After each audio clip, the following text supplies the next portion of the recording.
Please note, many people will be triggered by the beginning of this episode, but you should try to listen until the end. It may surprise you.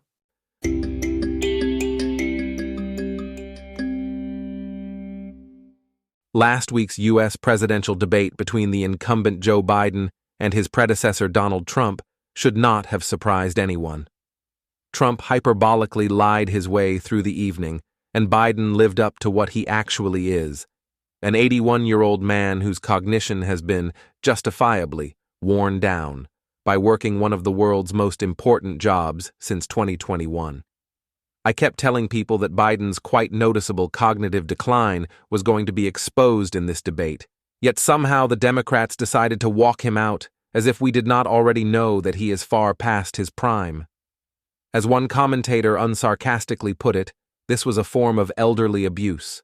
And for months on this platform, Future of Jewish, I have heard dozens of readers make every possible excuse for Biden, not because they are so enamored with him, but because of his opponent. Indeed, Trump is not exactly someone I would want my future daughter to date. But for now, Biden is the incumbent, and whoever is his opponent does not make him free of criticism. More than anything, whataboutism is a poor argument that kindergartners use. Like, but Johnny hit me first. It seems to me that many of Biden's supporters, or Trump's haters, can give you far more reasons not to vote for Trump and the Republicans than to vote for Biden and the Democrats.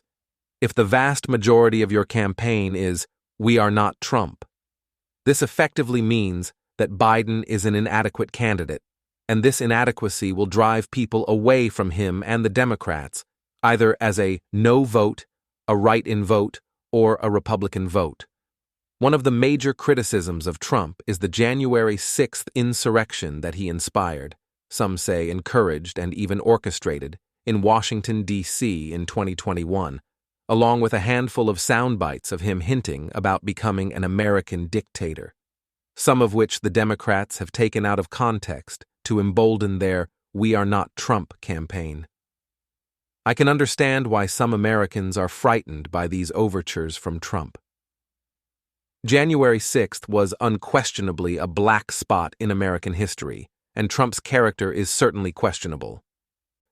However, if we are going to criticize Trump for the possibility of becoming a dictator and the possibility of decimating American democracy, we must also come to terms with the reality that Biden and those in his corner have actually been behaving in grossly un-American and undemocratic ways, which I detail in this episode.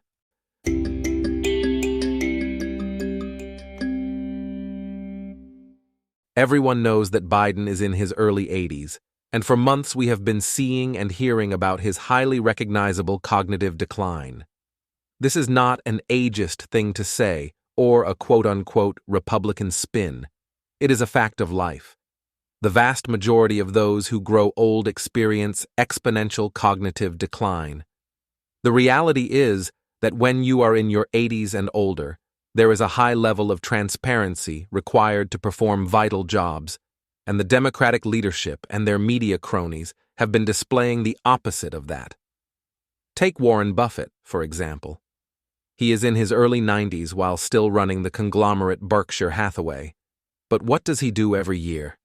He invites thousands of his current and potential stakeholders into the U.S. state of Nebraska, where he lives, sits them down in a conference room, and speaks for 6 to 8 hours in a single day, unedited and fully transparent, to demonstrate his mental and physical aptitude.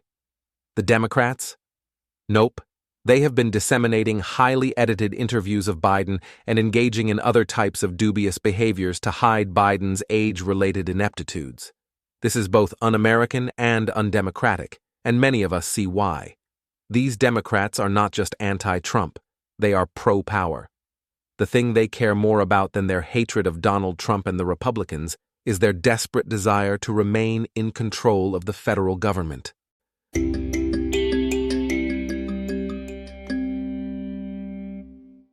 In light of Biden's age, a few politicians thought it would be best to succeed Biden as the Democratic nominee, notably Robert F. Kennedy Jr. and Dean Phillips, with the goal of preventing another Trump White House.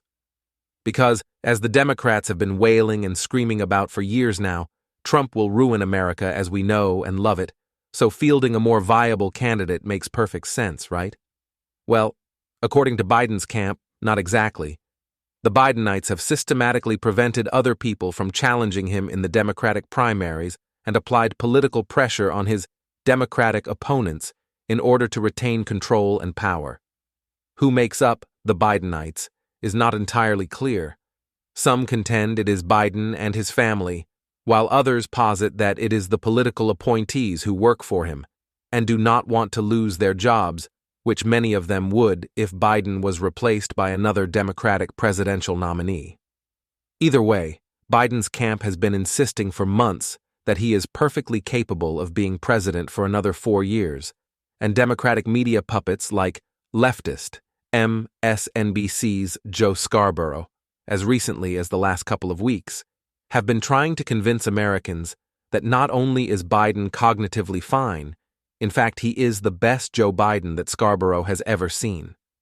The truth is, most of us had this information about Biden's cognitive decline. We have seen the videos and the interviews, and every time an aesthetically unpleasing video or interview came out, it was excused away. Biden did not fall. He, quote, tripped, like all of us do. That video was not showing his troubles. It was, quote, poorly edited. These are undeniably flat-out, deliberate lies, and anyone who accuses other people of lying, like Trump, ought to acknowledge and hold responsible all those who lie, no matter whose mouth it comes from. Imagine if we both love the NBA, you the Celtics and me the Lakers. One player on the Lakers gets caught for illegally taking steroids, while another on the Celtics does the same. But I tell you, only the Celtics player should be suspended for breaking the rules, not the Lakers player. How would you feel about that?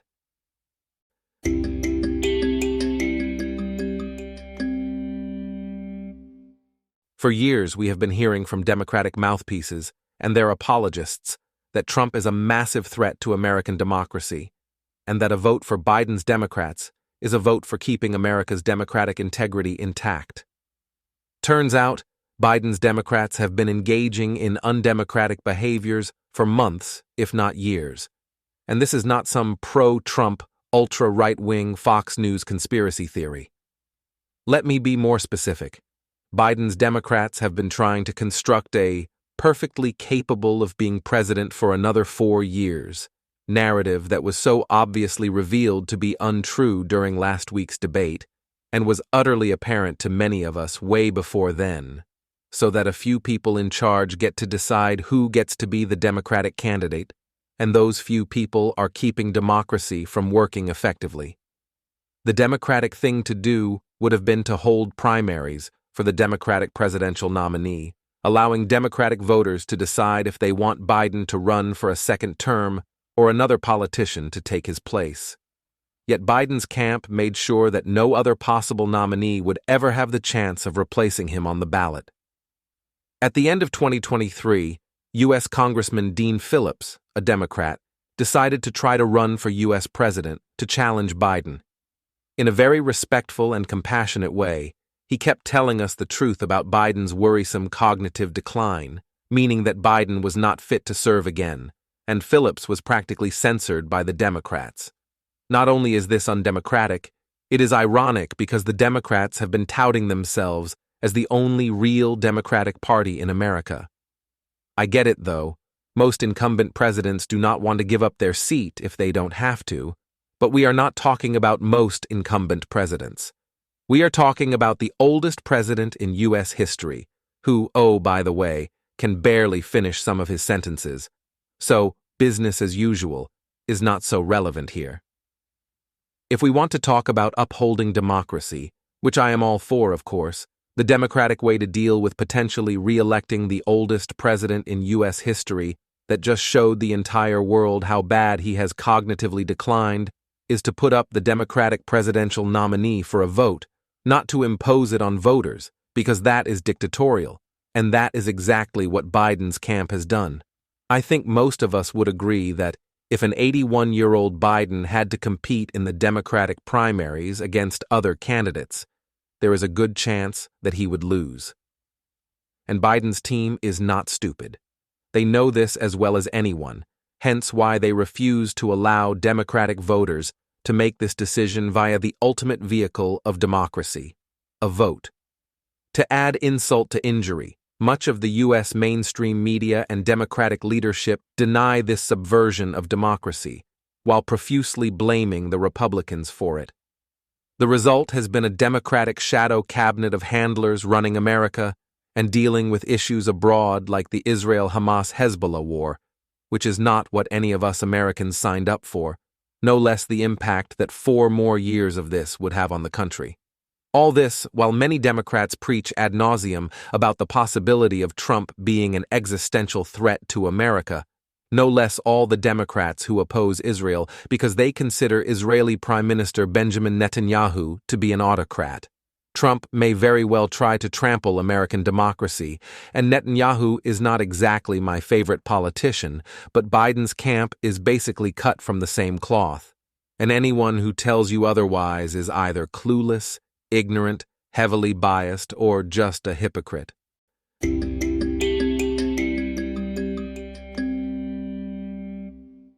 The bottom line is, all politicians are really the same, no matter if they represent the right, the left, the middle, the up, or the down.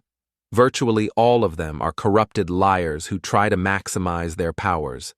Some do it more outwardly than others. Some are more creative at hiding it from the public, but they all play the same game of dirty politics. Therefore, we as voters lose when we get caught up in the finger-pointing blame game, while the politicians we claim to support are doing the very same intolerable things that we accuse other politicians in other parties of doing. The best voter is the one who understands that all politicians are essentially the same. The question then becomes, who is the best candidate for the top 2 or 3 priorities that each voter cares most about? Here I place no judgment. Whether you opt for a left-wing, right-wing, or centrist candidate, or whether you decide on a no vote or a write-in vote, everyone should be free to vote and free of judgment according to their top 2 or 3 priorities. For me, as a Jewish American voter, my top 2 issues in this upcoming presidential election are the rise of anti-Semitism across the U.S. and the country's relationship with Israel, the one and only Jewish state which, if I might add, has been a damn good ally to the United States and other countries. I acknowledge and appreciate that many other Jewish Americans have different top priorities, whether economic, financial, social, political, or otherwise. To each their own. No love lost.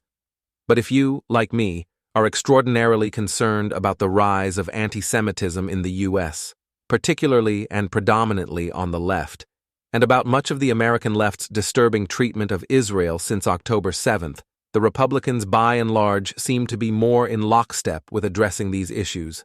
I am fully aware that the Republicans who have come out against the rise of anti-Semitism and the Biden's administration, ridiculous both-siding of the Israel-Hamas-Hezbollah war, are not doing it from the goodness of their heart. They are also self-interested schmucks, eager for Jewish votes and political donations. But, from my vantage point, the Democrats are far worse. Indeed, when we study the recent anti-Semitic, often disguised as anti-Israel and anti-Zionist, activity across America, a large majority of it is happening, and being allowed to happen, in Democrat-run cities and states. Plus, a large majority of the implicit and explicit accusations made by politicians that Israel is committing genocide and all the other ridiculous blood libels leveled at the Jewish state since October 7th have come from the Democratic Party. The dark reality is that neither the Republicans or the Democrats have ever and will ever have Jewish Americans' best interests in mind, other than to the extent that they receive and benefit from Jewish votes and political donations. Especially now that, for example, the Arab and Muslim populations in America are growing while the Jewish one is not. And many Arabs and Muslims are deeply anti-Semitic, again disguised as anti-Israel or anti-Zionist. However, at least for the time being, millions of Jews are living in America, so we still have a strong, influential presence there. If we want the Jewish future to be as bright as it has been in the past across most of America, we ought to be flexible with our political persuasions and not get trapped in what got us here will get us there dogma. I grew up in a mostly Democratic household in the suburbs of Los Angeles. In 2008, 2012, and 2016, I voted for the Democratic presidential nominee. At the time, I felt that they were the best candidates based on the information I had and what was important to me. Those were the only elections I could vote in age-wise, and I did not vote at all in 2020. Now I have more information and different priorities, so I have updated my beliefs, and I will continue to do so moving forward. I hope that regardless of how they ultimately decide to vote, more Jewish Americans, and really more Americans in general, will also welcome in new and more information and then update their beliefs if they feel that is, for each of them, the right thing to do.